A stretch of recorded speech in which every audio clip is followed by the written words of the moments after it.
विठ्ठला. बघा, एका वसतिगृहात 150 विद्यार्थ्यांना 45 दिवस पुरेल इतका अन्नसाठा उपलब्ध आहे. 10 दिवसांनी यातील 25 विद्यार्थी सोडून गेले, तर पहिल्या दिवसापासून अन्नसाठा किती दिवस पुरेल असा प्रश्न विचारला. प्रश्न सोडवायचा कसा सर लेकरांनो? एका वसतिगृहामध्ये एकूण उपलब्ध असलेला अन्नसाठा वसतिगृहातील एकूण उपलब्ध अन्नसाठा किती बाबा, याचा शोध कसा घ्यायचा? तर वसतिगृहामध्ये प्रारंभी 150 विद्यार्थ्यांना आणि 45 दिवस पुरेल एवढा अन्नसाठा उपलब्ध आहे, म्हणून 150 गुणिला 45 करायचं लेकरांनो. हा गुणाकार म्हणजे 6750 एकूण डबे किंवा डब्याच्या स्वरूपामध्ये उपलब्ध असलेलं हे अन्न. की बाबा वसतिगृहामध्ये 150 विद्यार्थ्यांना 45 दिवस पुरेल एवढा अन्नसाठा उपलब्ध आहे, म्हणजे एकूण किती अन्नसाठा उपलब्ध आहे हो? तर डब्यांच्या स्वरूपामध्ये उदाहरणार्थ 6750 डबे एवढा अन्नसाठा उपलब्ध आहे. मात्र गणित म्हणते काय की 10 दिवसांनी यातील 25 विद्यार्थी सोडून जातात.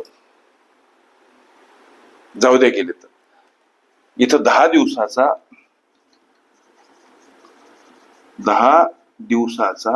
व्यय झालेला अन्नसाठा म्हणजे 10 दिवसामध्ये खर्च झालेला अन्न किती बाबा? लक्ष द्या. मग 150 करा, याला गुणिला 10 करा आणि 1500 डबे असं उत्तर प्राप्त होते. 10 दिवसांनी 25 विद्यार्थी वसतिगृह सोडून जातात. जाऊ द्या, मात्र 10 दिवस 150 विद्यार्थ्यांनी जे काही अन्न खाल्लं, समाप्त केलं, ते किती बाबा? तर 150 विद्यार्थी 10 दिवसाचं अन्न 1500 डबे. आता 10 दिवसानंतर 25 विद्यार्थी चालले गेले. लक्षात घ्या, 10 दिवसानंतर उर्वरित अन्न डब्याच्या स्वरूपात किती बाबा, असा आम्ही प्रश्न मनाला विचारला पाहिजे. त्याच्या उत्तराप्रत पावलं टाकत असताना 6750 डबे मूळ उपलब्ध अन्नसाठा, त्याच्यामधून 1500 डबे अन्नसाठा 10 दिवसात संपवला. मग आता अन्नसाठा उपलब्ध किती बाबा, याची ही वजाबाकी करायची. 6750 याच्यामधून 1500 डबे अन्न वजा करायचं, म्हणजे 5 हे 2 आणि इथं 5250 डबे अन्न शिल्लक आहे. 5250 डबे अन्न, 5250 डबे एवढं अन्न शिल्लक आहे 10 दिवसानंतर. आता 25 विद्यार्थी सोडून जातात. लक्ष द्या. मग आता उर्वरित विद्यार्थी संख्या किती बाबा? पूर्वी 150 विद्यार्थी होते, 25 10 दिवसानंतर वसतिगृह सोडून गेले. मग ही वजाबाकी, आता उरलेली विद्यार्थी संख्या किती? तर 125 विद्यार्थी. उरलेलं अन्न किती? तर हे 5250 डबे. हे 5250 डबे अन्न 125 विद्यार्थ्यांना किती दिवस पुरेल? एकूण किती दिवस पुरेल?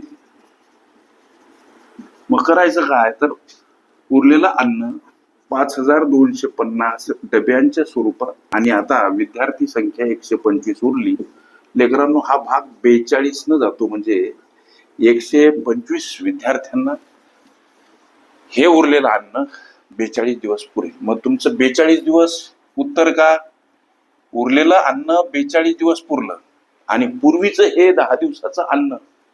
आम्हाला प्रश्न विचारला, पहिल्या दिवसापासून अन्नसाठा वसतिगृहातील किती दिवस पुरेल, म्हणजे इथला 10 दिवस खर्च झालेला आणि उर्वरित अन्न उर्वरित विद्यार्थी 125 यांना किती दिवस पुरते? 42 दिवस. हे 42 दिवस आणि हे 10 दिवस लक्षात घ्या. हे 10 दिवस पूर्वीचे, म्हणजे 25 विद्यार्थी वसतिगृह सोडण्या अगोदरचे. असं ही जरी बेरीज केली तर 52 दिवस हे तुमच्या या विचारल्या प्रश्नाचं लेकरांनो उत्तर. ओके. लष्कर अन्नसाठा ही माझी प्लेलिस्ट अवश्य बघा. त्यामध्ये विविध स्पर्धकांनी विविध अंकांनी विचारल्या संभाव्य अशा असंख्य प्रश्नांचा सराव तुम्हाला करता येईल.